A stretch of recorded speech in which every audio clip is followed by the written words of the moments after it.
보고도 믿기지 않는다. 훔칠 수 있으면 훔쳐서라도 가져오고 싶다는 말을 하고 있는 영국 연구원들의 모습인데요. 자존심 센 베테랑 연구원들이 망연자실한 표정으로 한국의 데이터를 보고 있습니다. 연구 결과로 한국을 따라 싹 다 뜯어고치는 모습을 볼 수 있는데요. 어떤 사연인지 바로 알아보겠습니다. 저는 런던 교통안전위원회 수석연구원 엘리자베스 윌슨입니다. 30년 동안 영국의 지하철을 연구해왔지만 최근 들어 깊은 고민에 빠졌어요. 영국인들은 늘 자부심이 대단했죠. 세계 최초로 지하철을 만든 우리가 당연히 최고라고 생각했으니까요. 하지만 지하철 안전사고가 끊이지 않자 저는 더 이상 이대로는 안 된다고 생각했습니다. 런던의 지하철은 1863년에 처음 개통됐어요. 160년이 넘는 역사를 자랑하죠. 하지만 이제는 그 오랜 역사가 오히려 짐이 되고 있어요. 낡은 시설은 계속해서 문제를 일으키고 있지만 개보수가 쉽지 않습니다. 구조 자체를 바꾸기가 너무 어렵거든요. 특히 저를 고민에 빠뜨린 건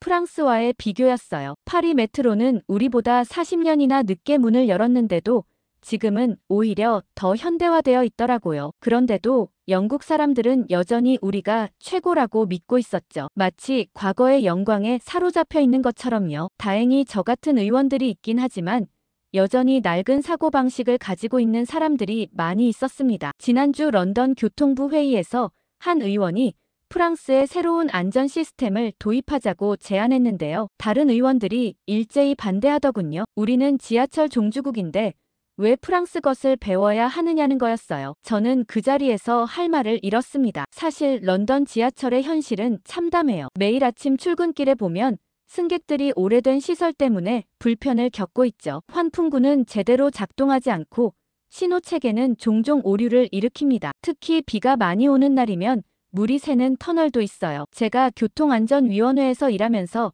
가장 힘든 건 바로 이런 모습들을 매일 지켜봐야 한다는 거예요. 시설 개선을 위한 예산은 늘 부족하고 정작 결정권자들은 현장의 목소리를 듣지 않으려 해요. 그러면서도 우리가 최고라는 말만 되풀이하죠. 이러다 사고가 나면 그제서야 후회하고 시스템을 바꾸게 될까요? 제가 지하철 안전에 깊은 관심을 갖게 된 것은 2017년 9월 15일 파슨스 그린역 폭발 사고 때문이었어요. 그날은 평소와 다름없는 아침이었는데 한 통의 전화가 제 인생을 바꿔놓았습니다. 어머니는 매일 아침 파슨스 그린역을 이용하셨어요. 은퇴하신 후에도 매주 금요일마다 교회 봉사활동을 하시러 그곳을 지나다니셨죠. 그날도 평소처럼 아침 8시 20분 전철을 타셨다고 해요. 저는 출근 준비를 하던 중이었는데 갑자기 BBC 뉴스 속보가 들려왔습니다. 파슨스 그린역에서 폭발 사고 발생, 현재까지 20여 명의 부상자 발생. 순간 손에 들고 있던 커피잔을 떨어뜨렸어요. 어머니가 그곳에 계실 시간이었거든요. 필사적으로 전화를 걸었지만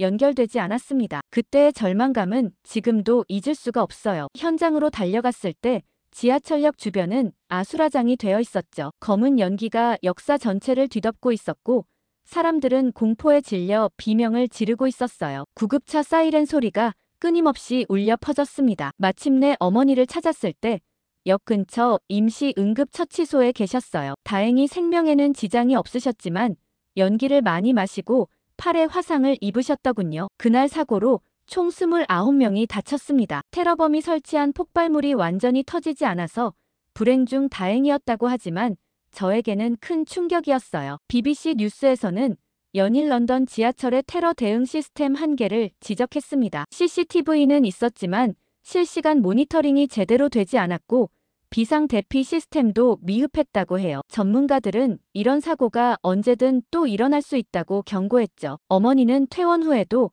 한동안 악몽에 시달리셨어요. 지하철을 타실 때마다 불안해하시는 모습을 보며 저는 깊은 자책감을 느꼈습니다. 교통안전위원회 연구원이었지만 이런 참사를 막지 못했다는 죄책감 때문이었죠. 그때부터였어요. 지하철 안전에 모든 걸 걸기로 결심한 것이 다시는 이런 일이 일어나지 않게 하겠다고 다짐했습니다. 밤낮 없이 연구했고 세계의 지하철 안전 시스템을 공부했어요. 어머니는 지금도 그날의 기억 때문에 지하철 타기를 무서워하세요. 대신 버스를 이용하시는데 매번 미안한 마음이 듭니다. 2017년 파슨스 그린역 사고 이후 저는 지하철 안전 시스템 개선을 위해 백방으로 뛰어다녔어요. 매주 안전 보고서를 작성하고 개선안을 제출했지만 상사들의 반응은 싸늘했습니다. 특히 제임스 피터슨 이사는 160년 전통의 런던 지하철에 무슨 문제가 있다는 거요?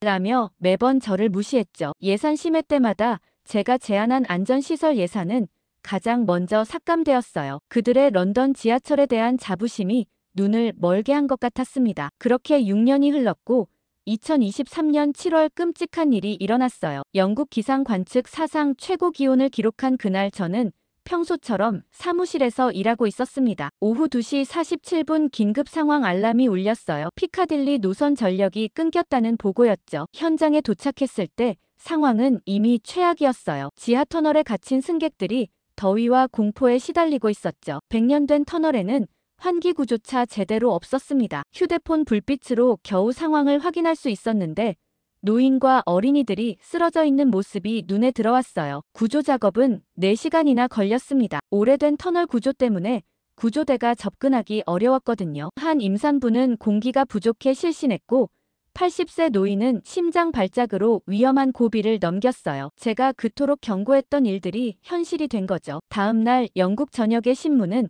런던 지하철의 부실한 시설을 비판했습니다. 감사원 조사 결과 지난 10년간 안전 예산이 매년 15%씩 삭감된 것으로 드러났어요. 그동안 제출했던 저의 보고서들이 모두 증거가 되었죠. 피터슨 이사는 결국 사퇴했고 의회는 특별 청문회를 열었어요. 청문회에서 저는 그동안 준비했던 모든 자료를 제출했습니다. 6년간 묵살당했던 안전 개선안도 함께 내놓았죠. 의원들은 충격에 빠졌어요. 이렇게 심각한 문제들을 그동안 방치했다는 사실에 말이죠. 특히 청문회에서 증언한 피해자들의 이야기는 모두의 마음을 아프게 했습니다. 8살 소녀는 1시간 넘게 어둠 속에서 숨쉬기 힘들었다고 울면서 말했고 노인들은 죽는 줄 알았다며 떨리는 목소리로 증언했어요. 결국 의회는 전면적인 지하철 시스템 개선을 결정했습니다. 제가 책임자로 임명되었고 해외 선진 사례를 연구하라는 지시를 받았어요. 6년 만에 드디어 기회가 온 거죠. 이제는 런던 시민들에게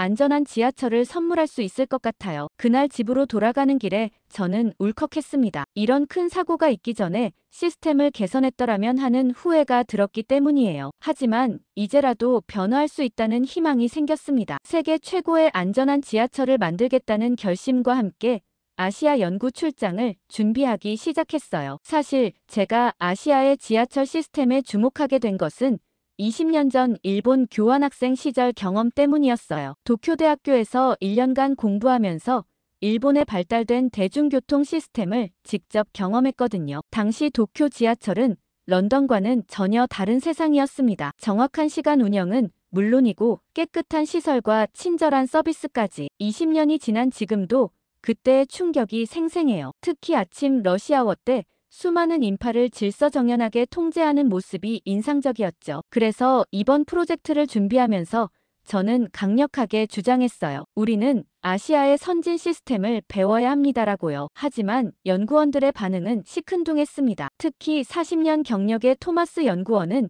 유럽의 시스템을 벤치마킹해야 한다고 고집했어요. 하지만 제가 일본 경험을 구체적으로 설명하자 분위기가 조금씩 바뀌기 시작했습니다. 도쿄역에서 본 재난 대비 시스템과 신칸센의 안전관리 체계 그리고 영무원들의 전문성까지 20년 전 기억들을 하나하나 꺼내놓을수록 연구원들의 눈빛이 달라졌어요. 특히 결정적이었던 건 제가 보관하고 있던 일본 지하철 사고 통계였습니다. 도쿄는 런던보다 하루 이용객이 4배나 많은데도 사고율은 8분의 1밖에 되지 않았어요. 이 자료를 본 연구원들은 더 이상 반대하지 않았죠. 그런데 이런 제 말에 반대 의견을 펼치는 연구원이 있었어요. 한참 어린 신입 연구원이 자료를 들고 와서는 한국의 지하철 시스템을 보여주었거든요. 도쿄보다도 더 발전된 시스템이라는 거였죠. 아무리 그래도 수십 년 전통을 자랑하는 일본이 한국보단 낫지 않을까 생각하며 저는 연구원의 말을 무시했어요. 일단은 일본에 먼저 가봐야 한다고 주장했죠. 마침내 프로젝트 팀이 구성되었고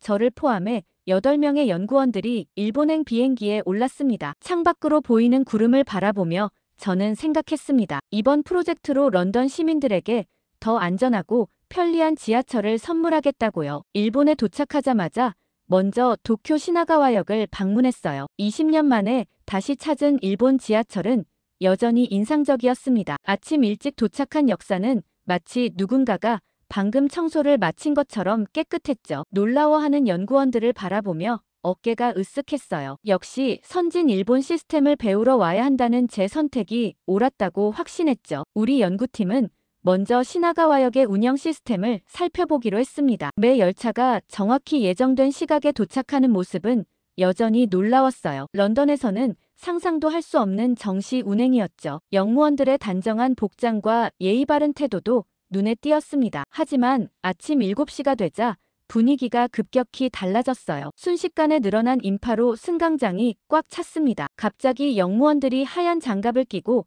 승강장에 일렬로 서기 시작했습니다. 저는 무슨 일인지 어리둥절했죠. 나중에 알고 봤더니 푸시맨이라고 불리는 사람들이라고 했어요. 그들은 열차가 도착하자 승객들을 안으로 밀어넣기 시작했죠. 무자비한 모습이었습니다. 제 옆에 연구원은 충격을 받은 듯 연신 사진을 찍어댔어요. 특히 충격적이었던 건 임산부와 노약자도 예외 없이 밀어넣는다는 것이었어요. 물론 그들을 위한 전용 칸이 있긴 했지만 러시아워 때는 그마저도 지옥철로 변했습니다. 연구원들은 연신 고개를 저으며 메모를 해댔죠. 1시간 동안 우리는 이 광경을 지켜봤어요. 정확한 시간 관리를 위해서는 어쩔 수 없는 선택이라고 하지만 인간미가 느껴지지 않았습니다. 특히 어떤 직장인은 무려 3번이나 열차에서 밀려 나왔어요. 4번째에야 겨우 타는데 성공했죠. 우리 연구팀은 정시성과 효율성은 배울 점이지만 승객을 화물처럼 다루는 방식을 절대 받아들일 수 없다고 생각했습니다. 이런 시스템이라면 차라리 런던이 낫다고 말하는 연구원들도 있었기에 갑자기 얼굴이 화끈거렸어요. 제가 주장해서 일본에 오게 되었는데 이런 모습을 보게 되어 민망했거든요. 저는 출퇴근 시간 말고 나머지 것들은 배울 점이 많을 것 같다며 좀 더 자세한 시설 조사를 해보자고 했죠. 그러자 처음에는 놓치고 지나갔던 것들이 하나둘씩 눈에 들어왔습니다. 일본 지하철의 진짜 모습이 보이기 시작한 거죠. 가장 먼저 발견한 문제는 승강장이었어요. 폭이 매우 좁았습니다. 아침에 봤던 러시아워 시간이 혼잡할 수밖에 없는 구조였죠. 더구나 비상구는 승강장 양 끝에만 있어서 만약에 사태가 발생하면 대피하기가 쉽지 않을 것 같았어요. 게다가 스크린도어는 더 큰 충격이었습니다. 일부 구간에만 설치되어 있었고 나머지는 여전히 노선이 그대로 드러나 있었어요. 우리 팀의 안전 전문가는 이런 부분 설치가 오히려 더 위험할 수 있다고 지적했습니다. 승객들이 방심하게 만들 수 있다는 거죠. 조금이라도 배울 점이 있지 않을까 기대하며 지하 깊숙이 내려갔는데 점점 공기는 탁해졌어요. 환기구는 있었지만 대부분 노후화되어 제 기능을 하지 못하고 있었습니다. 어떤 곳은 아예 고장 나 있었고 제 기능을 못한 지 오래되어 보였습니다. 도쿄의 지하철은 겉으로는 완벽해 보이지만 실상은 시설 개선이 하나도 되지 않고 있는 것 같았습니다. 우리 팀은 충격에 빠졌어요. 세계적으로 유명한 일본의 지하철이 이 정도일 줄은 몰랐다고 했죠. 특히 안전시설의 미비함은 심각한 수준이었습니다. 저는 문득 20년 전 교환학생 시절이 떠올랐습니다. 그때는 눈에 띄지 않았던 것들이 이제는 너무나 또렷이 보였어요. 겉으로 보이는 질서와 정시성 뒤에 숨겨진 오래된 상처들 말이죠. 시설 점검을 마친 후 우리는 도쿄 메트로의 야마다 부장과 면담 시간을 가졌어요. 처음부터 그의 태도는 다소 방어적이었습니다. 우리가 발견한 문제점들에 대해 이야기하자 그는 한숨을 쉬며 여러 가지 변명을 늘어놓기 시작했죠. 예산이 부족하다.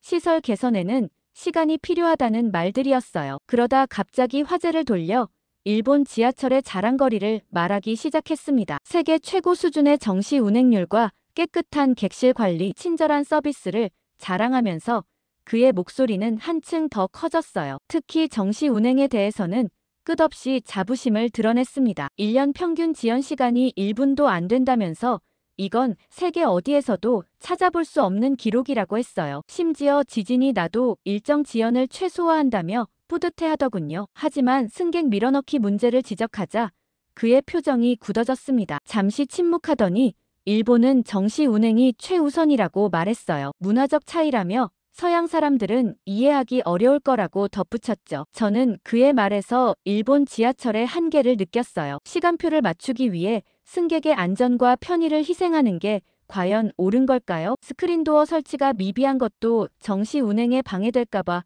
그런 거냐고 물었더니 그는 애매하게 웃으며 말을 돌렸습니다. 면담이 길어질수록 야마다 부장의 태도는 더욱 고집스러워졌어요. 변화가 필요하다는 우리의 제안에도 현재 시스템으로도 충분하다며 완고한 태도를 보였죠. 심지어는 우리 보고 일본의 문화를 이해하려 노력하라고까지 했습니다. 2시간의 면담 동안 그는 끊임없이 일본 지하철의 장점만 강조했어요. 하지만 정작 중요한 안전 문제에 대해서는 제대로 된 답변을 듣지 못했습니다. 그저 어쩔 수 없다는 말만 반복했죠. 면담을 마치고 나오면서 우리 팀원들은 모두 고개를 절레절레 흔들었어요. 이런 완고한 사고방식으로는 진정한 발전이 어렵다는데 모두가 동의했습니다. 정시성만을 고집하다가는 더 큰 문제가 생길 수 있다는 우려도 나왔죠. 저는 문득 런던의 모습이 떠올랐어요. 우리도 전통이라는 이름으로 변화를 거부했었죠. 하지만 이제는 달라져야 할 때입니다. 야마다 부장과의 면담은 오히려 우리에게 좋은 교훈을 주었어요. 전통과 효율성만을 고집하다가는 진정한 발전을 이룰 수 없다는 걸 말이죠. 야마다 부장과의 면담을 마치고 나오는 길에 문득 영무원의 책상이 눈에 들어왔어요. 깔끔하게 정돈된 책상 위에 놓인 한 젊은 남자의 사진이 시선을 사로잡았습니다. 마치 일본인처럼 보이지만 뭔가 다른 분위기였죠. 저는 호기심에 영무원에게 사진 속 인물에 대해 물어보았어요. 그러자 영무원의 표정이 순식간에 진지해졌습니다. 그는 잠시 말을 고르더니 2001년 1월 26일 시노쿠 보역에서 있었던 일을 이야기하기 시작했어요. 그날은 평범한 금요일 오후였다고 합니다. 한 취객이 선로에 떨어졌을 때 한국인 유학생 이수현 씨가 그를 구하기 위해 뛰어들었다고 해요. 불과 26살의 젊은이였죠. 영무원의 목소리가 떨리기 시작했습니다. 이수현 씨는 취객을 구했지만 결국 자신은 달려오는 열차를 피하지 못했다고 해요. 그 이야기를 하는 영무원의 눈시울이 붉어졌습니다. 22년이 지났지만 마치 어제 일처럼 생생하다면서요. 당시 일본 지하철에는 스크린도어가 없었고 승객 안전시설도 미비했다고 합니다. 이수현 씨의 희생이 있고 나서야 일본 사회는 지하철 안전의 중요성을 깨닫기 시작했다고 해요. 그가 우리의 부족함을 일깨워줬지만 아직도 부족한 게 많이 있다고 영무원은 말했습니다. 영무원은 잠시 말을 멈추고 서랍에서 한 장의 신문 스크랩을 꺼냈어요. 그것은 한국의 지하철 시스템을 소개하는 기사였습니다. 완벽한 스크린도어 시스템과 첨단 안전시설 그리고 편의시설까지. 그러면서 영무원은 작은 목소리로 고백했어요. 사실 우리도 한국처럼 되고 싶다고요. 일본이 자랑하는 정시성도 중요하지만 승객의 안전이 더 중요하다는 걸 이수현 씨가 가르쳐줬다고 했습니다. 이제는 일본도 한국의 시스템을 배워야 할 때라고 말하는 영무원의 눈빛이 진솔해 보였어요. 저는 그 순간 무언가 가슴 한편이 먹먹해졌습니다. 한 청년의 희생이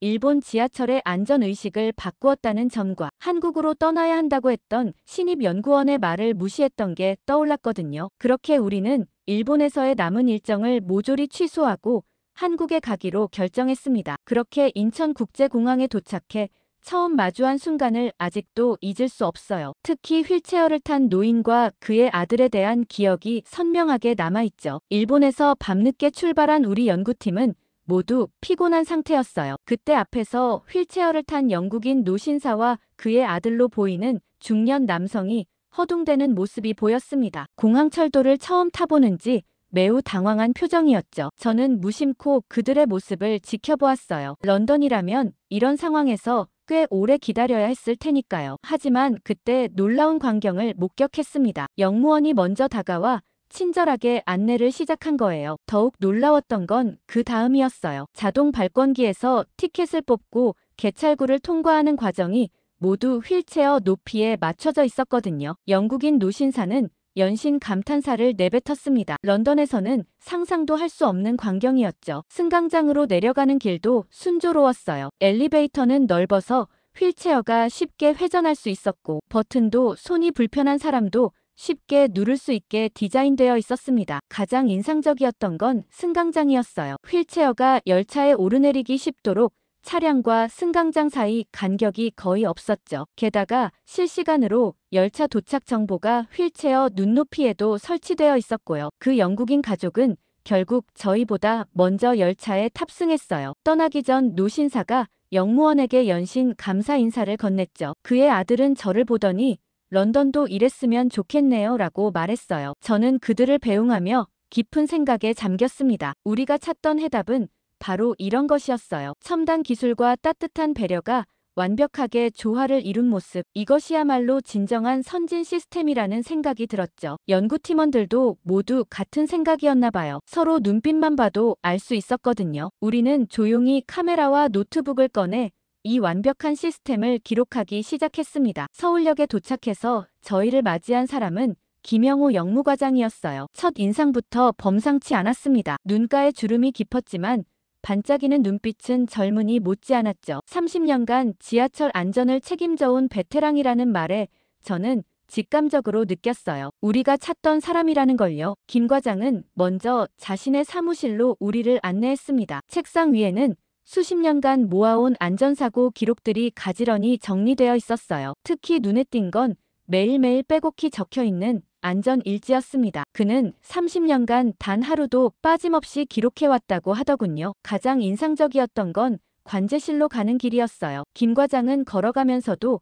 지나가는 모든 시설물을 꼼꼼히 체크했습니다. 손잡이 하나 타일 하나까지 그의 시선을 피할 수 없었죠. 30년의 경험이 만들어낸 직업병이라며 그는 수줍게 웃었어요. 관제실에 들어서는 순간 우리 모두 숨을 멈췄습니다. 벽면 가득한 모니터에는 서울 지하철 전체가 실시간으로 펼쳐져 있었어요. 마치 SF 영화의 한 장면 같았죠. 런던의 낡은 관제실이 떠올라 부끄러워질 정도였습니다. 김 과장은 자부심 가득한 목소리로 설명을 이어갔어요. 이 시스템으로 모든 열차의 운행을 실시간으로 제어할 수 있다고요. 사고 징후가 보이면 즉시 대응이 가능하답니다. 마치 거대한 생명체의 심장부를 보는 것 같았어요. 그때였어요. 갑자기 한 모니터에서 빨간 경고등이 깜빡였습니다. 김 과장의 얼굴이 순식간에 진지해졌어요. 어느 역에서 노인 한 분이 쓰러지셨다는 보고였죠. 그의 대처는 놀라웠어요. 30년의 경험이 빛을 발하는 순간이었습니다. 불과 몇 분 만에 상황은 종료되었거든요. 영무원들이 신속하게 대처했고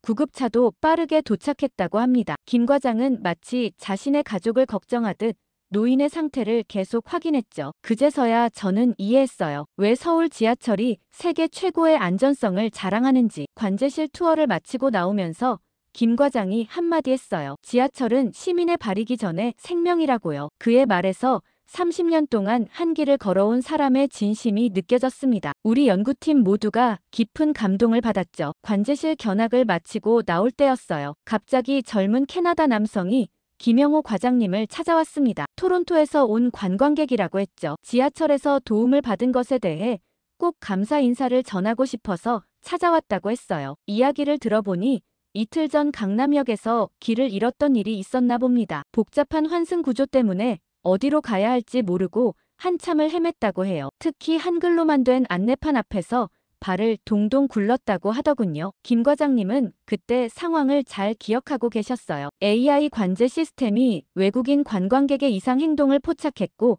바로 가까운 영무원에게 연락이 갔다고 설명해 주셨습니다. 5G 통신망을 통해 실시간으로 상황을 공유하고 대응할 수 있었다는 거죠. 저는 그 설명을 들으며 깜짝 놀랐어요. 우리가 평소에 보던 CCTV와는 차원이 다른 시스템이었거든요. AI가 승객의 행동 패턴을 분석해 도움이 필요한 상황을 자동으로 감지한다니 정말 놀라웠습니다. 캐나다 관광객은 자신을 도와준 영무원이 태블릿으로 실시간 번역 서비스를 사용해 의사소통했다며 감탄했어요. 더구나 그 영무원이 자신을 목적지까지 직접 안내해 주었다면서 감동받은 표정을 지었죠. 김 과장님은 겸손하게 웃으시며 이건 서울 지하철의 기본 서비스라고 설명하셨어요. 5G 기반의 실시간 관제 시스템 덕분에 어느 곳에서든 즉각적인 도움이 가능하다고 하시더군요. 심지어 외국인 관광객의 동선까지 AI가 분석해 최적의 경로를 추천해준다고 합니다. 캐나다 관광객은 토론토로 돌아가면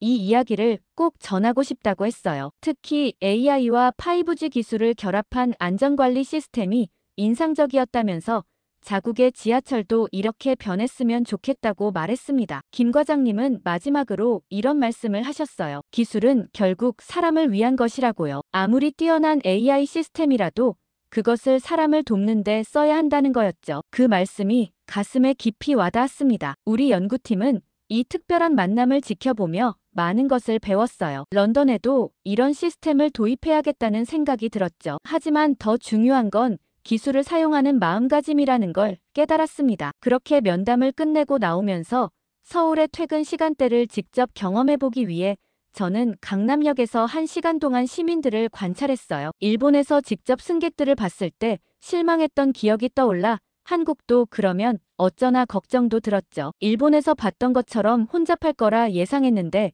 전혀 다른 광경이 펼쳐졌습니다. 특히 인상 깊었던 건 고등학교 학생으로 보이는 소년의 모습이었어요. 무거운 가방을 메고 있었는데도 자리에서 벌떡 일어나 지팡이를 짚은 할머니께 자리를 양보하더군요. 할머니가 손사래를 치셨지만 소년은 정중하게 권했습니다. 그걸 본 옆자리의 외국인 관광객들이 서로 눈빛을 주고받으며 감탄하는 모습이 보였어요. 저도 모르게 미소 짓게 되더군요. 런던에서는 상상하기 힘든 광경이었으니까요. 더 놀라웠던 건 그 다음이었습니다. 한 임산부가 탑승하자 노약자석에 앉아있던 젊은 직장인이 자연스럽게 자리에서 일어났어요. 임산부 배지를 보고 먼저 알아채고 양보한 거죠. 서로 눈인사만 나눴을 뿐인데 그 모습이 참 아름다워 보였습니다. 지하철이 10,000원이 되어도 시민들은 질서를 잘 지켰어요. 일본처럼 승객을 밀어넣는 일도 없었고 런던처럼 새치기 하는 사람도 없었죠. 모두가 차분히 줄을 서서 기다렸고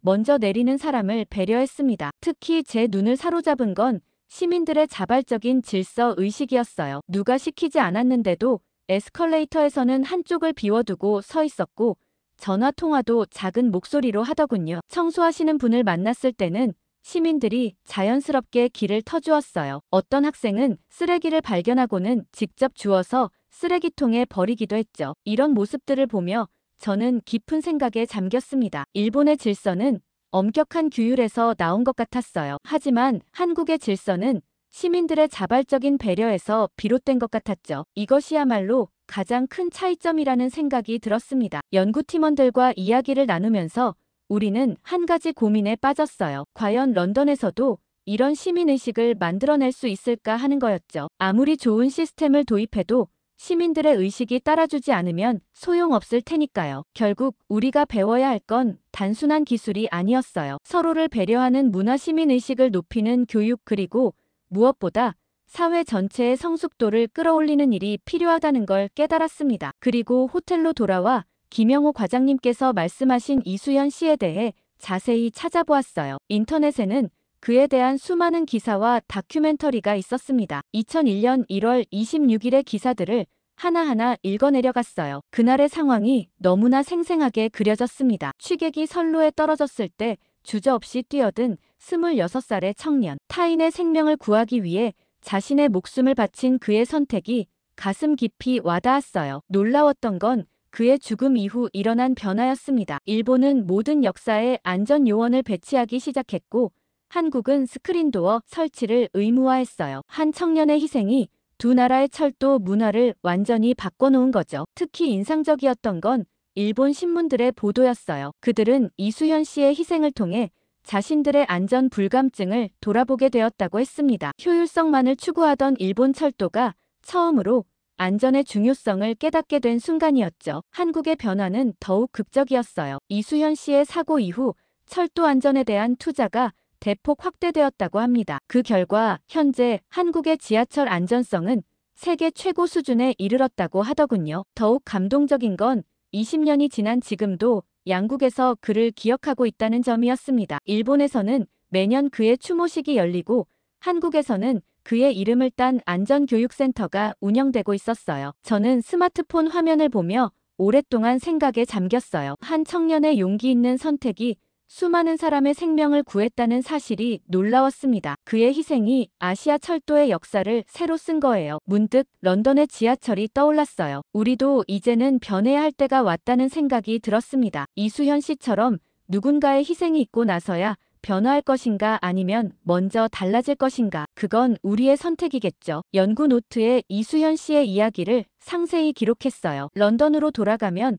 가장 먼저 이 이야기를 전하고 싶었습니다. 시스템을 바꾸는 것도 중요하지만 그보다 더 중요한 건 생명을 최우선으로 하는 문화를 만드는 거니까요. 런던으로 돌아와 의회에서 보고서를 발표하는 날 저는 무척 긴장했어요. 하지만 발표를 시작하자마자 모든 의원들의 시선이 집중되는 걸 느낄 수 있었습니다. 특히 한국 지하철의 영상을 보여주자 회의장이 술렁이기 시작했죠. 발표의 핵심은 명확했어요. 우리는 한국의 시스템을 도입해야 하지만 그보다 먼저 시민의식 교육이 선행되어야 한다는 거였습니다. 영상 속 한국 시민들의 질서 있는 모습을 보여주며 이것이 바로 우리가 배워야 할 점이라고 강조했어요. 특히 스크린도어 시스템에 대해 설명할 때는 모든 의원들이 숨소리조차 내지 않고 경청했습니다. 작년 런던 지하철에서 발생한 39건의 사고를 언급하며 한국은 스크린도어 설치 후 사고율이 제로에 가깝다는 점을 강조했어요. 놀라웠던 건 의원들의 반응이었습니다. 처음에는 40억 파운드라는 예산의 난색을 표하더니 점점 긍정적인 반응으로 바뀌어 갔어요. 결정적이었던 건 김영호 과장님께서 들려주신 이수연 씨의 이야기였습니다. 한 청년의 희생이 어떻게 아시아의 철도 문화를 바꾸어 놓았는지 설명하자 회의장 전체가 깊은 감동에 빠졌어요. 보고서 발표가 끝나고 예산 심의가 시작됐을 때였어요. 놀랍게도 40억 파운드의 혁신안이 만장일치로 통과되었습니다. 처음으로 모든 정당이 한 목소리를 냈다고 해요. 런던 의회 역사상 초유의 일이었죠. 의회가 끝나고 일주일 뒤 더욱 기쁜 소식이 들려왔습니다. BBC에서 특별 다큐멘터리 제작을 결정했다는 거예요. 한국의 시민의식에 깊이 감동을 받았다며 영국인들에게 이수현 씨 얘기를 비롯해 한국의 시민의식을 다루는 영상을 만들 거라고 했죠. 한국에서 배우는 미래의 지하철이라는 제목으로 6부작을 만들 예정이라고 합니다. 제작진은 벌써부터 한국 취재를 준비하고 있었습니다. 기술은 돈으로 살 수 있지만 시민의식은 교육과 시간이 필요하다는데 모두가 공감했죠. 현재 런던의 모든 역사에서는 한국을 따라 한국식 스크린도어 설치 공사가 진행될 예정입니다. 또한 초중고 학생들을 대상으로 한 시민의식 교육 프로그램도 준비하고 있습니다. 시작이 반이다라는 한국 속담이 있다는 걸 배웠습니다. 저는 이제 시작이라는 걸 잘 알고 있어요. 하지만 이 시작이 런던을 더 안전하고 따뜻한 도시로 만들 거라 믿습니다. 오늘 사연 어떻게 들으셨나요? 한국 지하철에서 겪은 따뜻한 일들을 댓글로 많이 달아주세요. 구독과 좋아요 꾹 눌러주시고 더 좋은 사연으로 돌아오겠습니다. 감동 필름이었습니다.